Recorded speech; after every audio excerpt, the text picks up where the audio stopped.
Olá, pessoal. Eu estou só verificando aqui a parte técnica, mas acho que já está tudo ok. São 8 horas em ponto. Bem-vindos. Esse é o webinário Criança, Excesso de Eletrônico e Saúde Mental. É um prazer ter todos vocês aqui para poder falar um pouquinho desse assunto tão relevante, né? Hoje em dia é difícil alguém não ter ou não conviver com uma criança que está sofrendo algum tipo de sintoma causado pelo excesso de eletrônico. Eu vou dar só mais um tempinho para entrar um pouquinho mais de gente que deve estar entrando e a gente já inicia, tá bom? No final, a gente eu não sei se vocês estão vendo o chat. Eu acho que por conta da programação deu algo errado e na página que vocês estão não tem chat.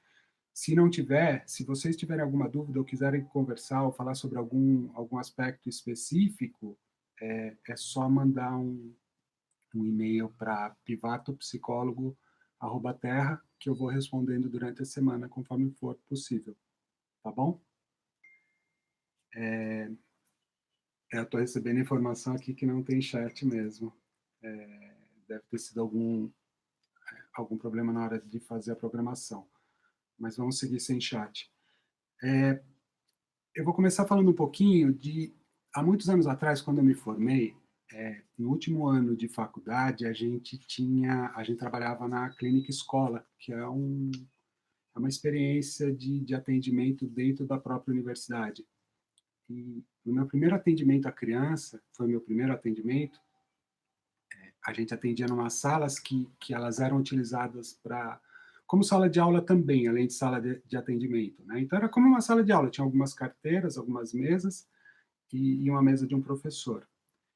Então esse garoto ele devia ter, acho que uns 7 anos talvez, ele entrou, se sentou, tinha uma caixa com os brinquedos, né? A caixa lúdica.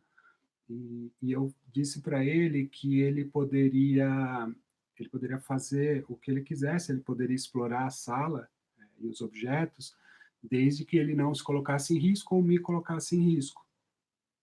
E esse garoto começou a puxar, primeiro a mesa maior, que era a mesa da professora, para o centro exato da sala, e depois ele começou a puxar todas as cadeiras, o que tinha em volta, ele foi puxando para o centro da sala. E aí ele começou a empilhar, colocar uma cadeira em cima da outra, em cima da mesa, e foi criando uma estrutura que foi ficando cada vez mais alta. E eu ficava olhando aquilo e falava, o que esse moleque quer dizer com isso, né? Eu não fazia ideia do que ele estava querendo expressar. E, e aí lá, quando o negócio ficou realmente alto, ele começou a subir em cima. E aí eu perguntei não, eu disse para ele, eu acho que você está querendo expressar alguma coisa, eu acho que você está querendo ficar numa posição mais alta do que a minha, ou para ver a sala, ou para me comunicar algo. Aí ele falou, não tio, não é nada disso não, eu estou tentando agarrar o ventilador de teto para girar que nem um peão. E, então, assim, tudo isso para dizer que naquela época a criança se manifestava de uma forma bem diferente do que ela vem se manifestando hoje, né? As crianças, quando chegam aqui no consultório hoje em dia, a primeira coisa que elas fazem ao passar pela porta, por aquela porta ali, é bater o olho nesse computador que eu estou usando agora tipo, elas ficam quase que vidradas. Elas sentam muitas vezes e ficam olhando para trás como se o computador fosse uma pessoa. E também para me perguntar, e aí, a gente vai mexer no computador ou não, né? O foco dela, hoje em dia, de grande parte delas, claro, está no eletrônico. A gente tem uma sala cheia de brinquedos, cheia de brinquedos manuais e cada vez menos esses brinquedos vêm causando desinteresse. E também, cada vez mais acontece de crianças que há um tempo atrás brincavam com esses brinquedos, como faz de conta, cada vez mais elas estão se desinteressando por eles. E às vezes, parte da psicoterapia, elas estão falando sobre os jogos ou sobre o que elas fazem no eletrônico. A atuação do psicólogo, para quem não é da área, eu vi que tem bastante psicólogo inscrito, isso é muito bom, porque é uma área é uma área necessária, vai precisar de muita pesquisa e muita atuação da gente. Para quem não sabe, ou, quer dizer, para quem não conhece, a atuação de um psicólogo adulto na psicoterapia, a nossa principal ferramenta é a escuta, né? A gente vai ouvir, vai escutar o que esse paciente, o cliente fala, o que ele diz, quando ele diz, de que forma ele diz, a gente interpreta muito do que ele fala. A psicoterapia é feita por conta, o nosso principal instrumento é o discurso.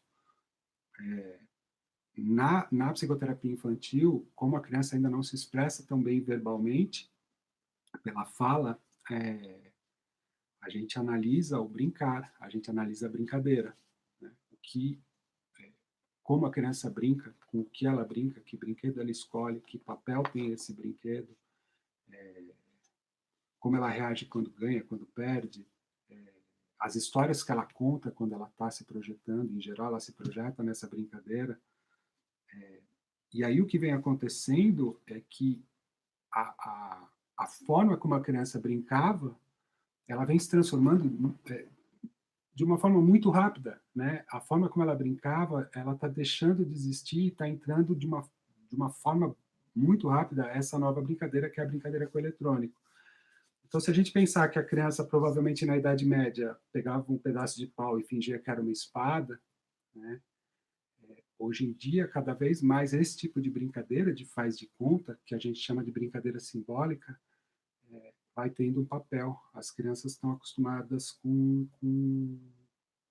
eletrônico, onde tudo vem muito pronto e com a qualidade dos gráficos, né? Os jogos vão ficando cada vez mais realistas, elas têm que usar cada vez menos a imaginação. E aí, conforme ela brinca dessa nova forma, a gente está compreendendo ainda para onde o que isso vai gerar, porque segundo Winnicott, que foi um psicanalista pós-freudiano bem importante, na teoria dele, a forma como a brincadeira da criança ela é essencial para a criança compreender o mundo interno e o mundo externo. Uma criança que brinca, ela provavelmente vai ser um adulto saudável. Então, essa nova forma de brincar, de uma forma não simbólica, de uma forma que onde praticamente não tem mais o faz de conta, ela está alterando e a gente vai ver mais para frente que tem consequências. A gente já está vendo consequências graves. Eu fui dar uma olhada quando lançaram o iPad aqui no Brasil, parece que foi 2011, começou a chegar nas lojas, né? Então, você pensar 2011 para cá, essas crianças nem tiveram tanto tempo, né, de acesso a esse eletrônico direto para já ter tanta consequência assim. É um período muito curto. iPhone, então, iPhone foi lançado antes, mas os pais, para terem coragem de dar iPhone na mão do moleque, demorou um pouco mais. Hoje em dia é difícil chegar uma criança aqui que não tenha um smartphone, crianças pequenas. Então, assim, a forma de brincar está mudando. Se você pensar, como eu já disse, né, a forma dela compreender o próprio mundo interno e externo se alterou. A forma como ela elabora, né, as próprias angústias está mudando também por conta de que muito ela se expressava pela brincadeira. A forma como ela se sociabiliza também está sendo alterada. Tem um outro autor importantíssimo na psicologia, que é o Vygotsky, que dizia que ele tem uma teoria que chama teoria formação social da mente. Ele diz que a gente só se desenvolve por conta do contato com o outro. Né? A formação social da mente diz que é pelo contato com a outra pessoa, é pelo contato que a gente entra na cultura, que a gente consegue se desenvolver realmente. Se a gente pegar aquelas crianças, tem casos de crianças que foram abandonadas na selva, principalmente na Índia, e foram criadas por lobos, ela não se desenvolveu como um ser humano, ela se desenvolveu como um lobinho, né? Ela desenvolveu marcha quadrúpede, ela desenvolveu olfato para carne, mas ela não aprendeu a falar, ela não virou um ser humano, né? Então, essa teoria é bastante importante, porque aí a gente percebe que o contato com o outro é essencial para a gente se desenvolver. E, ao mesmo tempo, o que o eletrônico proporciona? O eletrônico está tirando cada vez mais as crianças da sociabilização, né? Desculpa. Em visitas à escola, às vezes, na hora do intervalo, a gente vê crianças, a gente vê uma quadra vazia e crianças sentadas, cada uma com o seu smartphone. Às vezes elas estão até distantes uma da outra, né? Então a sociabilização está sendo prejudicada. Adolescente, então, que já tinha mania de ficar no quarto, agora mais do que nunca, né? Então as crianças estão preferindo o mundo virtual, muitas vezes, ao mundo real. E também tem consequência. Uma outra coisa que mudou, então a gente já falou dessa elaboração do mundo interno, da sociabilidade, a cognição, a forma como a criança aprende. Eu peguei um estudo agora, há pouco tempo atrás, que diz que a performance de uma criança de 11 anos hoje, em termos de QI, ela é o equivalente à de uma criança de 8 ou 9 anos na década de 70. Parece que desde que esses exames de QI foram criados, acho que se eu não me engano, é meados da década de 50, 60. Desde que eles foram criados, tinha uma curva, as crianças iam ficando cada vez, elas tinham notas cada vez melhores, o QI ficava cada vez mais alto, conforme ia passando o tempo. E aí se perguntava, caramba, a gente está ficando mais inteligente, por que disso? Né? E se pensava, é uma melhor alimentação, é uma melhor forma de, quer dizer, a alimentação, a melhor forma de ensino, né? As escolas vão melhorando, o ensino vai melhorando, e essas crianças foram ficando cada vez mais inteligentes. Chegou na década de 80, esse gráfico parou de crescer, ele entrou num patamar.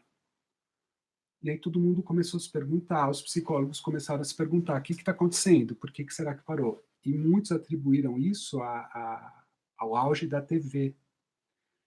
Só que aí, bem nessa época, também começou a entrada dos videogames, dos primeiros videogames. E esse patamar que entrou no nível do QI, ele entrou, ele só acontecia em países desenvolvidos, não acontecia em países de terceiro mundo. Países de terceiro mundo, as crianças continuavam ficando mais inteligentes. Aí os caras falaram, provavelmente a TV, provavelmente é o videogame. Só que aí, de repente, a partir da década de 80, começou a cair, que chega onde a gente está agora. Uma criança de 11 tem QI de 8 da década de 70. E quando você coloca um gráfico sobreposto do desenvolvimento do videogame, da presença do eletrônico na vida das crianças, você vê que quanto mais subiu, quanto mais o eletrônico se tornou presente, mais o QI baixou. Não é uma pesquisa ainda conclusiva, tem muita gente trabalhando nisso, mas é bem interessante você pensar e provavelmente vai dar isso mesmo, vai dar que o eletrônico está afetando também a cognição. Além da cognição, alterou o físico, né? As crianças estão cada vez mais gordinhas, a obesidade está chegando porque elas não se mexem, elas preferem o jogo ali sentado do que uma atividade ao ar livre. Tem uma outra pesquisa bizarra que mostra que, e também não é conclusiva, mas acho que da mesma forma vai se mostrar conclusiva daqui a pouco, elas estão desenvolvendo um chifrinho na base do crânio, está nascendo um chifre nas crianças aqui atrás, um prolongamento do osso por conta da postura, né, de horas e horas e horas com a cabeça baixada nessa postura. Problema de coluna, problema de visão, capacidade física reduzida, motricidade comprometida, isso a gente vê muito hoje em dia. Aqui eu vejo direto, eles têm uma habilidade no dedão, no polegar. Você vê uma criança dessa jogando, não dá para acompanhar, o dedinho... Bzzz. Agora, dá uma tesourinha para ela recortar alguma coisa. Ela não, uma criança de 11 anos, 10 anos, tem uma dificuldade enorme de trabalhar com trabalhos manuais. As letras geralmente horríveis, porque ela praticamente também já escreve bem menos.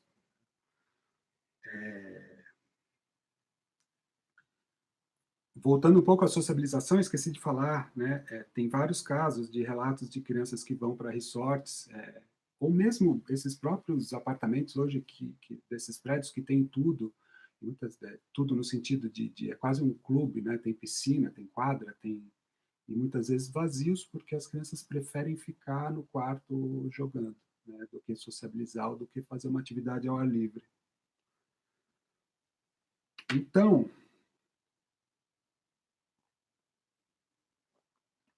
a pergunta que os pais geralmente estão fazendo é: eu tenho que tirar ou eu não tenho que tirar o eletrônico do meu filho? Né? Algumas escolas, a Waldorf aconselha que não se usa até os 12 anos, e tem bons resultados. Eu, eu sempre penso que a gente vai chegar nisso, eu sempre penso que existe uma forma, né? Porque tirar realmente, nos dias de hoje, vai ser, tirar totalmente dessa forma, não que seja prejudicial. Eu conheço muita gente da Waldorf que se desenvolve lindamente. Aliás, acho que grande parte. Mas o tirar, dependendo do contexto em que essa criança está inserida, vai ser bem difícil. Claro que casos extremos talvez seja necessário tirar de uma vez, tirar tudo, porque essas crianças, como a gente vai ver, estão realmente ficando viciadas. Mas, tipo, tirar ou não tirar, quanto tempo eu devo deixar o meu filho na frente de uma tela ou na frente de um eletrônico? Como lidar com a fúria? Tem muitos pais muitas vezes bem preocupados. Isso é bem comum com a fúria que os filhos ficam quando se tiram eletrônicos, ou não sabem lidar. E você fala, é um adolescente? Não, às vezes é uma criança, às vezes é uma criancinha de 4, 5 anos que fica furiosa e os pais ficam assustados, tipo, o que a gente faz com isso? Né? Existe uma forma segura de se lidar com essa questão, com esse manejo, né? E aí, sendo assim, eu sempre penso que a compreensão do que está acontecendo é o primeiro fato. Daí esse webinário que a gente está aqui e o workshop que a gente vai lançar também. Eu acho que a compreensão, os pais terem acesso, primeiro, às principais teorias, de uma forma simples, de uma forma básica, de como se dá o desenvolvimento da criança, né? E depois a compreensão do que esse novo fenômeno está causando. Esse workshop é um pouco assustador a hora que a gente entrar nisso, mas é importante que se saiba que as consequências são terríveis, e a gente já consegue ver isso. E a gente pensar que esses nativos digitais, essas crianças que nasceram já com o eletrônico, isso está acontecendo há muito pouco tempo. A gente vai ter uma ideia do que vai ser essa geração quando estiver entrando na vida adulta, né? Vai ter muita consequência. Então, assim, o primeiro passo é compreender. O conhecimento dos pais é fundamental. Segundo passo, nós psicólogos atuarmos nessa frente de divulgação do que está acontecendo, né?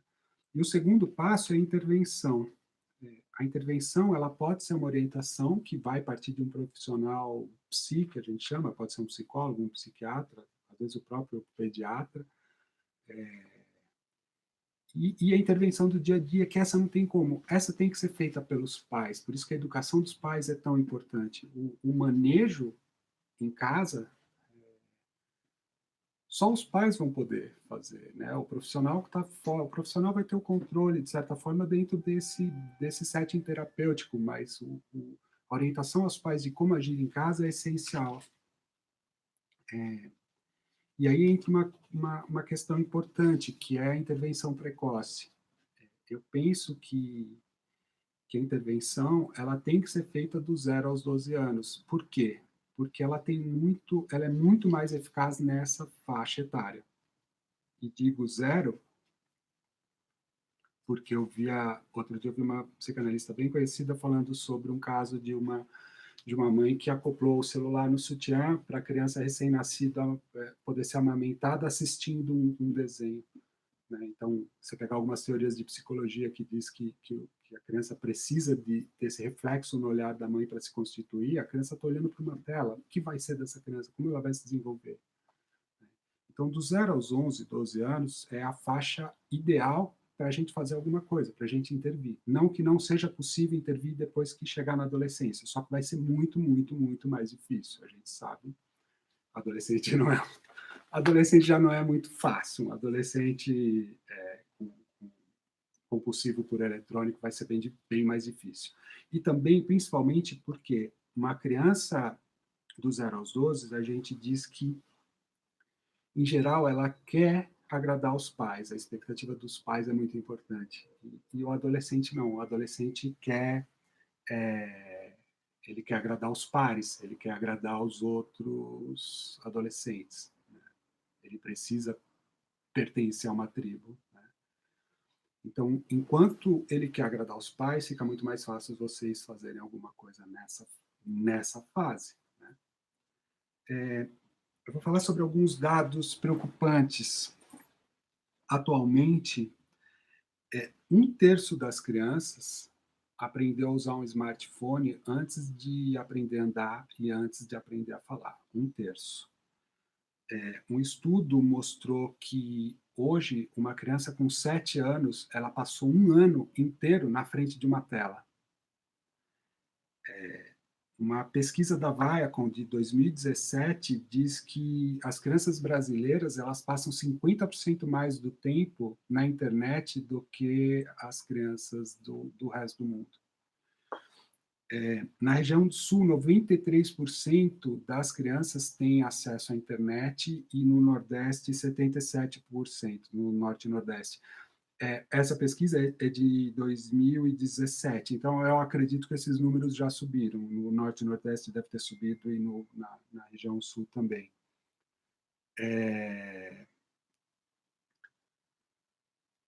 Isso é interessante. 1/3 das crianças de 6 anos tem WhatsApp. Eu já recebi mais de uma criança, bem mais de uma criança no WhatsApp, me relatando que às vezes surgem pessoas falando: oi, fulano, eu sou teu conhecido. Oi, fulano, eu sou parente do seu pai. Oi, fulano, eu sou parente da sua mãe. Né? Ou seja, uma criança de 6 anos ela não tem a menor condição de estar no WhatsApp sem supervisão. Né? Ele não faz ideia de como aquilo funciona e de quem está do outro lado. Então, recapitulando, a brincadeira ela mudou de uma forma muito rápida, num período muito curto de tempo, e ela sai de uma experiência física e criativa e vai para uma experiência digital, virtual, na frente de uma tela e geralmente sozinhos. Né? A gente fala, mas eu escuto bastante isso, mas meu filho joga muito online, ele está sociabilizando. Ele não está sociabilizando. Jogar online, e principalmente jogo online, a molecada hoje em dia tem mania do Fortnite, né? Que é um jogo onde cai todo mundo, entram não sei quantos, acho que uns 20, talvez mais, jogadores num cenário, e o objetivo, todos estão armados, o objetivo é matar todo mundo até restar um. E eles conversam pelo microfone. Um jogo onde o objetivo é se matar até sobrar um, e a gente está falando de sociabilização, isso não é sociabilizar. E não só isso, né? O sociabilizar requer olho no olho, reconhecer expressão facial, interagir, né? Tocar. Isso ele não vai ter num jogo online. Falar um pouquinho sobre quimicamente o que está acontecendo.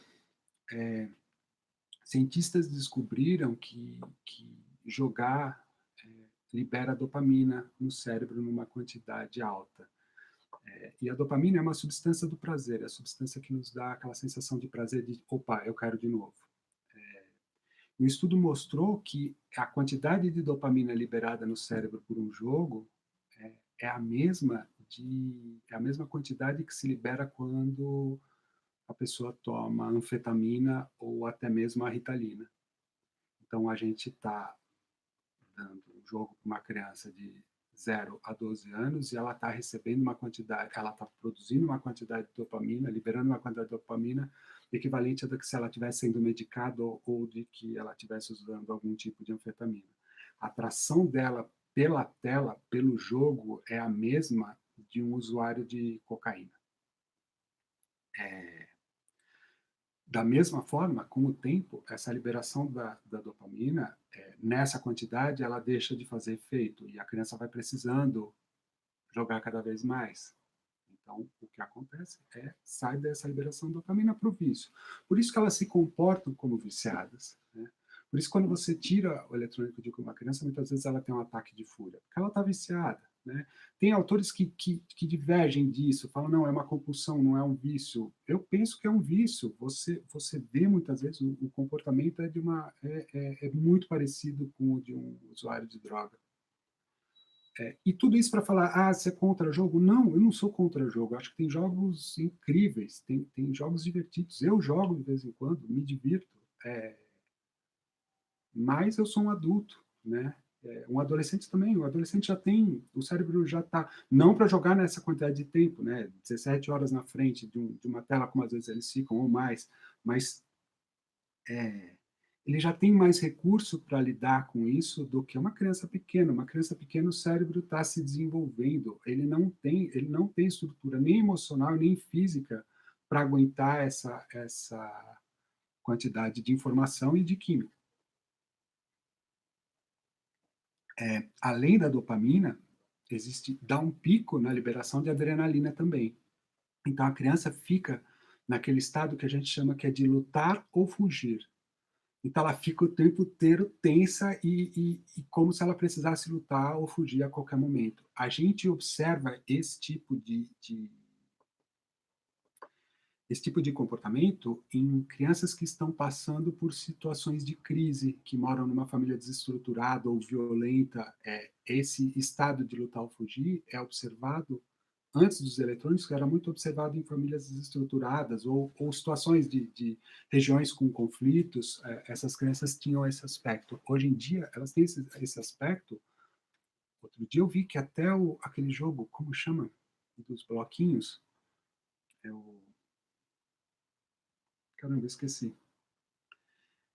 É um jogo que eles constroem com os bloquinhos e tem os personagens, tudo é meio em cubo. É um jogo inofensivo para criança pequena. Não é o Roblox, é o outro parecido. Já vem daqui a pouco.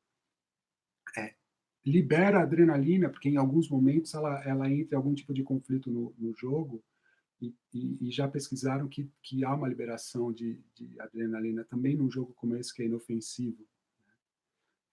Na verdade, quando a criança está jogando, ela não... Minecraft. Na verdade, quando a criança está jogando, o cérebro dela é ativado. Tudo bem, ela compreende, em grande parte dos casos, ela compreende que aquilo é um jogo, mas o cérebro dela tá atuando como se ela tivesse está sendo estimulado como se ela tivesse numa situação às vezes de risco, né? Os principais sintomas que a gente viu, a gente fez um infográfico, tá no nosso Instagram, é o Pivato, @pivatopsicólogo, @pivatopsicólogo.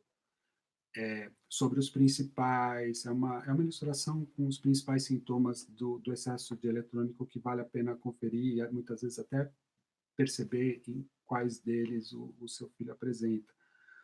A gente fala de agressividade, ansiedade, dificuldade de concentração, isolamento social, dificuldade para dormir, desinteresse pelo offline, né, o que a gente já falou, a brincadeira offline perde a graça, e estados depressivos. Vou falar um pouquinho do alto risco do abuso do eletrônico para essas crianças pequenas e para o adolescente também.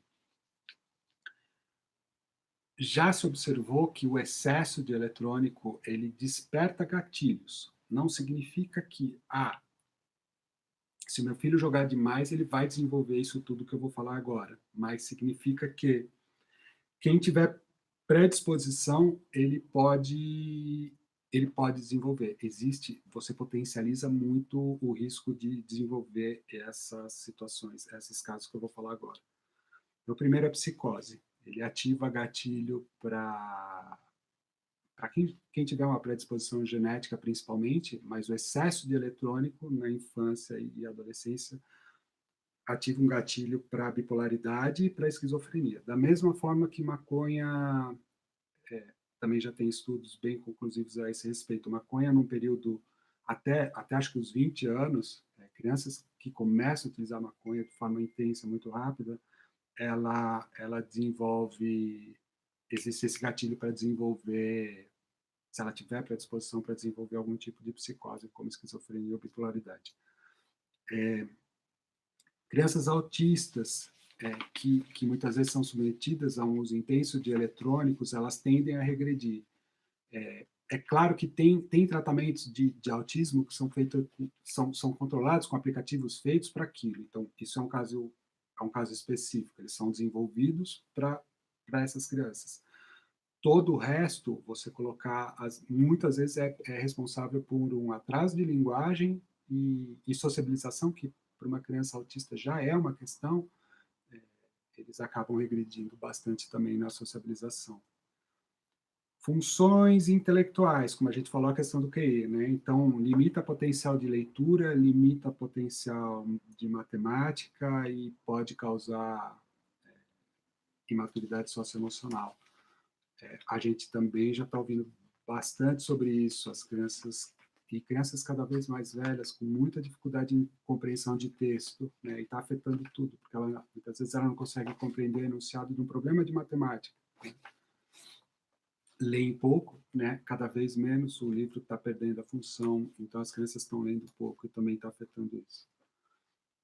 Sobre álcool e outras substâncias, também desperta o gatilho para compulsão por álcool e alguma outra substância. Por quê? Em geral, por conta da liberação de dopamina. Pensa que essa criança vai ficar num período infância até adolescência, liberando dopamina cada vez mais. Chega na adolescência e ela experimentar álcool ou algum tipo de droga, ela vai ter aquela descarga de dopamina no cérebro e ela vai reconhecer isso. Ela vai falar, putz, é isso aqui que eu quero. Né? Então, a gente potencializa também, de novo, não significa, meu filho joga, ele vai se drogar na adolescência, não. Mas significa que, para muitos casos, isso pode acontecer. Para muitos casos, ele vai ser um gatilho para ele se viciar ou começar a consumir outras substâncias. Comportamento antissocial. A gente fala sobre jogar jogos eletrônicos deixa alguém violento. É uma questão que sempre se faz, ainda mais com esses últimos eventos que teve em relação à violência em escolas e tal. Teve um teste que é bem interessante. Eles pegaram dividiram dois grupos de pessoas.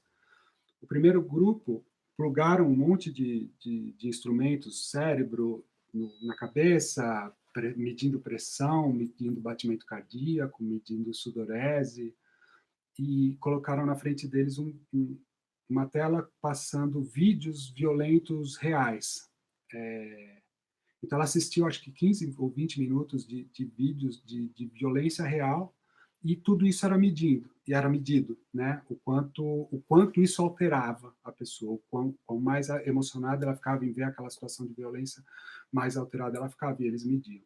O segundo grupo, antes de fazer isso, eles colocaram os caras para jogar 20 minutos de um videogame bem violento, de um jogo bem violento, e depois mediram. E a resposta foi mínima. Ele teve pouca resposta, o corpo reagiu pouco àquele estresse, àquela violência das cenas que ele estava assistindo. E aí significa que quem joga ficou violento? Não, não tem nada a ver. Quem joga não fica violento, mas ele fica insensível à violência. E esse teste foi feito em adultos, vamos imaginar em crianças pequenas. E criança é doida para jogar GTA ou para jogar algum outro tipo de jogo violento, que geralmente é para 18 anos. Né? Eles têm Eles morrem de vontade o tempo todo. E quando eles não podem jogar, eles jogam na casa de um amigo que o irmão mais velho tem, eles pegam escondido, ou eles acabam assistindo os vídeos pelo YouTube de gameplay de alguém jogando. Né? Então tem criança que chega aqui muitas vezes que nunca jogou GTA, mas ele sabe o jogo inteiro, ele conhece o jogo inteiro porque ele assistiu no YouTube. A questão de incompetência social, eles tendem a escapar do social para o virtual, que é aquela questão que a gente já falou, de sociabilidade. Comportamento explosivo, a gente também já falou, elas tendem a ter um comportamento mais explosivo, elas ficam mais irritadas, elas dormem mal, em geral, né, e elas acordam irritadas, e elas acordam perguntando se pode usar o iPad. Depressão e tendência suicida, também já foi observado, agrava quadros de depressão e de ideia suicida. E isso é bem preocupante, porque está acontecendo cada vez mais, e a gente está escutando casos de crianças cada vez menores, né? Tanto se machucando, né, se cortando, quanto tentando realmente suicídio. E também existe uma linha que diz que esse tipo de criança, esse tipo de comportamento está sendo agravado pelo excesso de eletrônico. E aí, se a gente pensar no uso que se faz também, muitas vezes, a gente já viu o surgimento da Momo, a gente sabe que existem inúmeros sites que ficam meio que instando as crianças a se matar, né? Então, ambiente virtual é uma terra sem lei, não é muito lugar para criança desacompanhada. Os meninos, eles tendem a se fixar mais em jogos, e as meninas tendem a se fixar mais em redes sociais e YouTube. Embora assim, os meninos YouTube, eles gostam bastante também de assistir para gameplay, para ver as pessoas jogando o jogo preferido deles. E até os 11 anos, essas crianças não têm estrutura emocional para lidar com rede social. A gente vê meninas muito jovens já com obsessão por likes, que agora até mudou, né? Parece que no Instagram eles não podem mais mostrar o número de likes, porque isso estava causando um monte de coisa. Já é um reflexo disso. Então, elas ficam obcecadas por selfies, elas ficam obcecadas por likes, por aspectos da aparência. Então, elas tendem a acreditar que aquilo que ela vê no virtual é a realidade, e não a realidade que ela está vivendo. Então, cada vez mais cedo, elas querendo ficar muito magras, desenvolvendo transtorno alimentar. Então, elas não têm estrutura para estar numa rede social desacompanhada. Eu tinha falado do WhatsApp, né, de criança que 6 anos que já tem WhatsApp. Há muito tempo não, algum tempo atrás, teve um garotinho que chegou desesperado porque ele tinha ganhado um smartphone. Ele entrou num monte de grupo de WhatsApp e no dia seguinte tinha acho que 2.800 mensagens para ele ler. E ele estava desesperado porque ele acreditava que ele teria que ler tudo aquilo. Então, assim, para a gente o que é básico, às vezes, para uma criança não é básico. Para a criança aquilo é um pesadelo, né? E gera ansiedade. Uma outra coisa que acontece bastante e que causa estados depressivos em crianças, né? Não depressão, estado depressivo, crianças que descobrem pela rede social que teve uma festinha na sala dela que ela não foi convidada, né?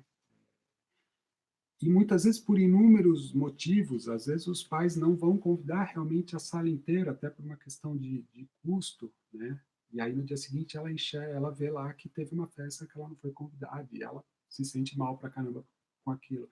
Então a gente pensa, adultos muitas vezes não conseguem lidar bem com rede social, né? Não emocionalmente causa um monte de coisa, né? Ficar vendo aquilo que está acontecendo na rede. Imagina uma criança.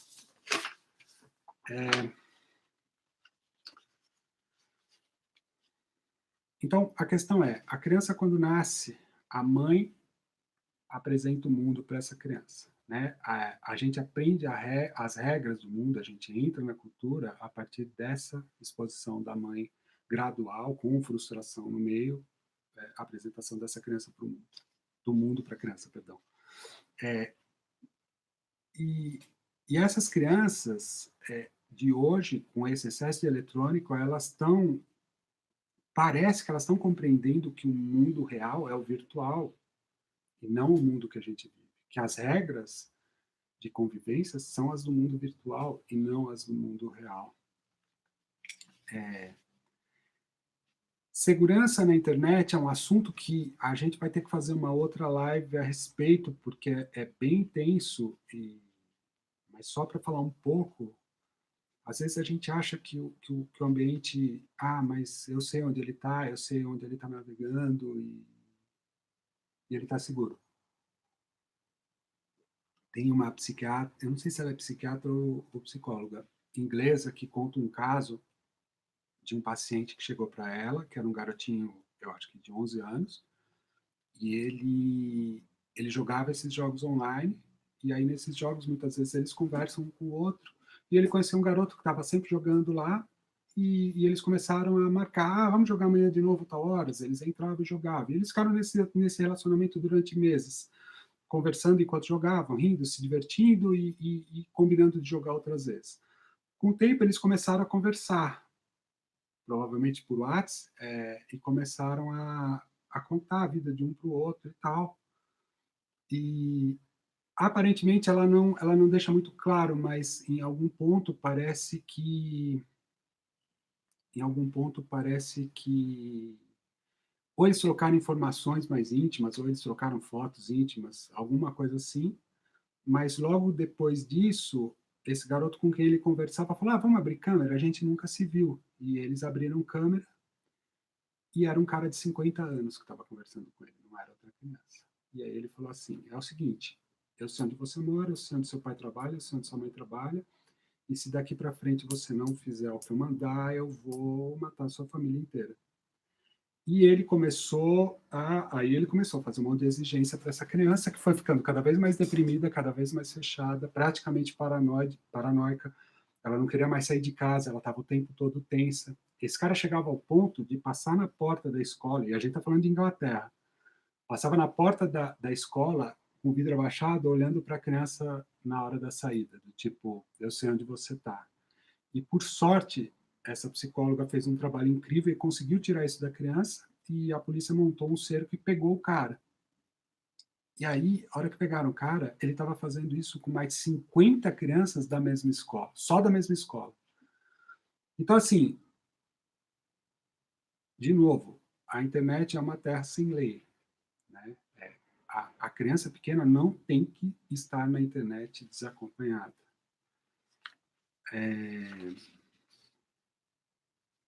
Caramba, já falei bastante, hein?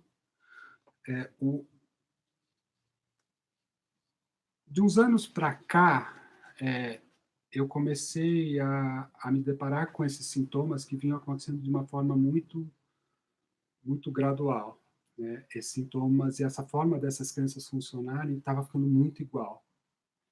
E, em algumas vezes, no início, eu comecei a orientar os pais para cortar o eletrônico à noite. Então, tipo, a partir das 6 horas, nada de eletrônico de nenhum tipo, nem TV, nada de eletrônico para essas crianças que estavam apresentando esses sintomas.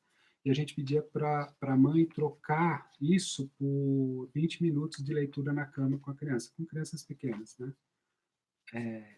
E o resultado, para a época, pareceu fantástico, porque essas crianças começaram a dormir melhor, elas começaram a acordar mais dispostas, o rendimento escolar também começou a melhorar, então ela começou a ter pequenas melhoras por uma simples intervenção de cortar eletrônico e ficar um tempo real com a criança contando uma historinha.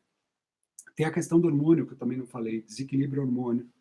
Então, as crianças, porque elas dormem mal, a produção de hormônio se altera e vai ter um monte de consequência também.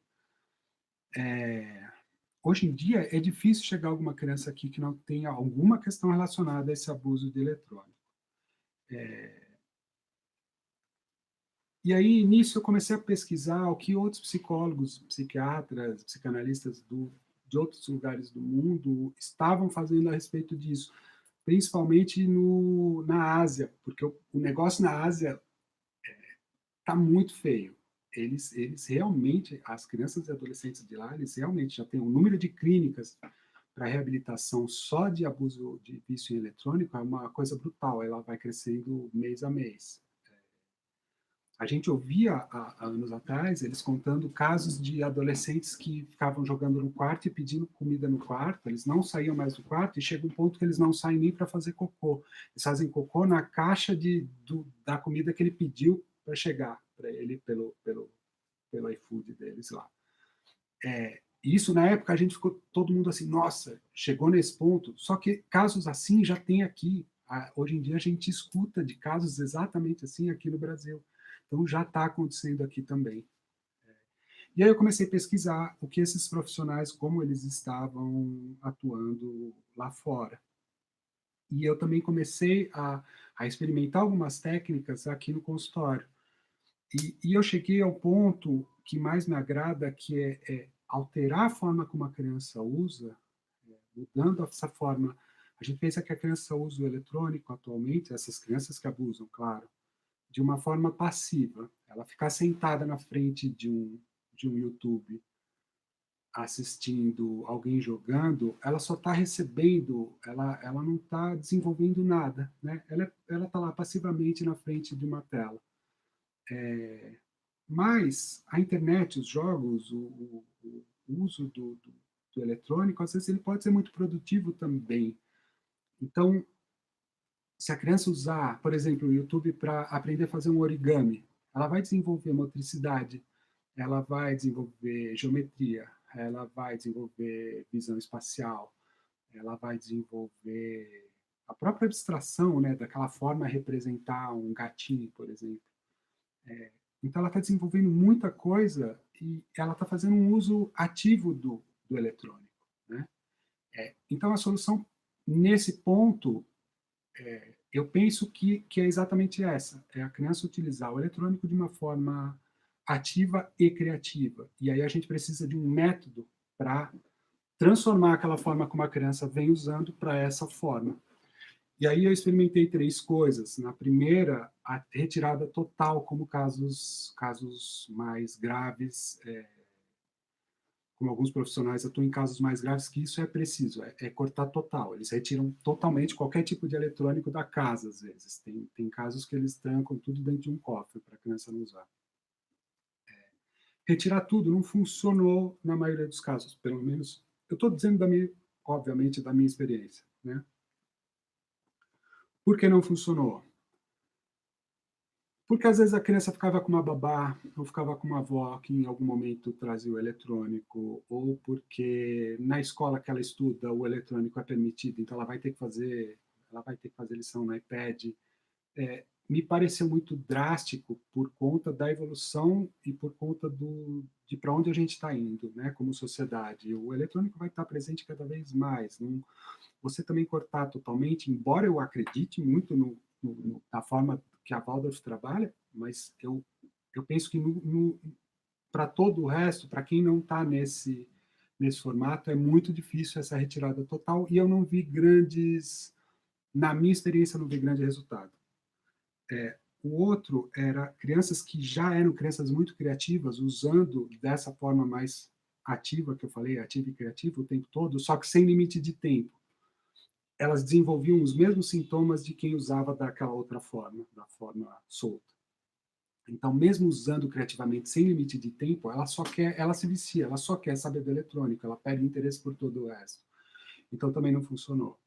E aí, o terceiro ponto seria o uso misto e criativo, onde se reensinou não só as crianças, mas também os pais a brincarem, a se reconectarem. Uma vez eu estava com a minha esposa num restaurante, a gente viu as 3 coisas. Tinha uma mesa do lado com uma família de 4 pessoas, um adolescente, uma menina, uma criança, o pai e a mãe. E todos estavam com o celular em cima da mesa e eles comeram o tempo todo sem se olhar e sem conversar. Em dado momento, o menino adolescente pegou o celular e o pai falou não, virado para baixo. O menino virou para baixo e eles continuaram quietos até terminar. A hora que eles terminaram, parecia um episódio de Black Mirror, porque todos pegaram o celular e cada um. Então, você via que os pais tentavam colocar uma regra, eles percebiam que tinha algo errado acontecendo, mas não havia comunicação, não havia olhar. Estava todo mundo tão vidrado no próprio celular que a interação faliu. Numa outra mesa, e tudo no mesmo dia, por isso que foi tão característico. Numa outra mesa tinha uma mãe sozinha, tomando uma taça de vinho, e com uma criança bebezinha na frente, com uma tela assistindo um desenho, e essa mãe estava comendo assim, tipo, putz, meu momento de paz, né? Que também acontece muito. E numa outra mesa, fazendo a maior zona, tinha uma família, acho que com 2 ou 3 crianças, e a gente passou por eles na hora de sair, e eles estavam rindo, estavam se divertindo, e eles estavam cada criança com um quebra-cabeça pequenininho na frente dela, enquanto não chegava a comida, e o pai organizando meio que uma competição de quem montava mais rápido. Então ele falava já e eles começavam a montar.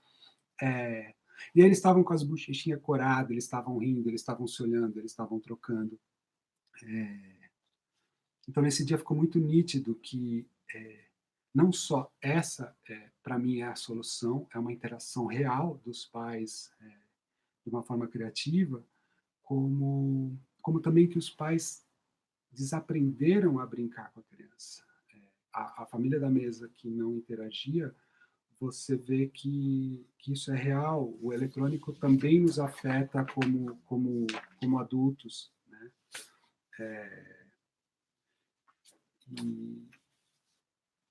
E aí, dentro disso, eu vou falar um pouquinho do que vai ser esse workshop que eu vou lançar na segunda-feira, porque a minha proposta é da gente, ele vai ter um monte de videoaulas, né? A gente tem umas 3 horas de vídeo dividido em mais de 20 vídeos menores, porque é uma proposta de não só de ter essa educação que eu falei que era necessária que os pais tivessem sobre o que está acontecendo, como é esse fenômeno, mas também uma proposta de intervenção do que você pode fazer para alterar de uma forma definitiva a forma como essa criança utiliza o eletrônico. Isso não tem nada a ver com uma psicoterapia, isso é uma orientação aos pais, né? Em grande parte dos casos, a psicoterapia vai ser sempre bem-vinda, mas a minha proposta, ela passa por um período de desmame. A gente pensa, essa foi estruturada para vocês agirem em 4 semanas, né? Então, a minha proposta é de que haja uma primeira semana de desmame, 2 semanas de detox, onde os pais vão brincar ativamente com os filhos, e a gente propõe as brincadeiras que vão ser feitas 40 minutos por dia, e na última semana, aí sim entra a brincadeira mista que a gente fala, que é uma brincadeira criativa utilizando o eletrônico. E aí a proposta é que, a partir desse ponto, a criança só faça esse uso, que é esse uso criativo do eletrônico, num período curto do tempo, pelo menos até ela entrar na pré-adolescência. E aí, dentro disso, o que a gente observou é que, muitas vezes, você desconecta a criança e a família se reconecta, porque essa obrigatoriedade no início de ter que brincar com a criança todo dia vai ficando divertido também para o adulto, né? E muitas vezes alguns pais falam, mas eu não tenho tempo, eu não tenho tempo de brincar 40 minutos para o meu filho. A gente está falando nesse período, depois a criança vai brincar sozinha, você não vai brincar eternamente com ela, mas quando alguns pais falam que não tem tempo de brincar comigo, eu falo, você tem iPhone? Tenho. Dá uma olhadinha ali tem um lugar no iPhone que você vê o quanto tempo você ficou em cada aplicativo, principalmente redes sociais, né? Se você ficou 14, 15, 18, 20 horas na semana dentro do Facebook, você tem 40 minutos para brincar com seu filho quando você chegar do trabalho. Não tem muita desculpa. Mas essa adesão, essa adesão a esse método, eu acho que ela é facilitada pela instrução, por ouvir esse monte de coisa que a gente acabou de falar. é uma situação bem complexa e que requer algum tipo de intervenção nesse momento, né?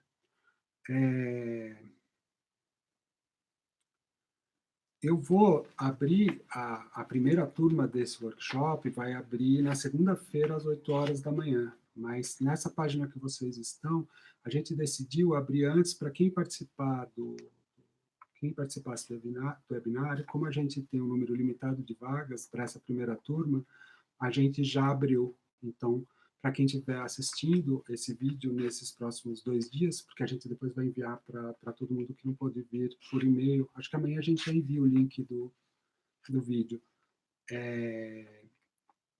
Para o pessoal que se inscreveu para esse webinário, ele vai se apresentar, já vai poder, quem quiser se aprofundar nesse assunto, quem não quiser, segue a dica.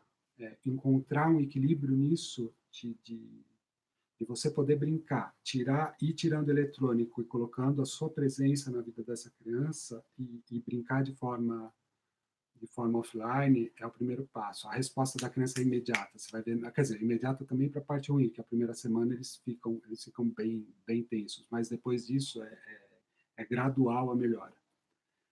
Então, quem quiser se aprofundar e quiser adquirir o workshop, já, se você rolar aí a página que vocês estão, lá embaixo vai ter um botão que vai levar para uma página que explica um pouco mais sobre o que vai ter algumas imagens de como ficou esse produto digital, essas videoaulas, e quem quiser adquirir, fica à vontade, vai ser um prazer vê-los lá do outro lado também.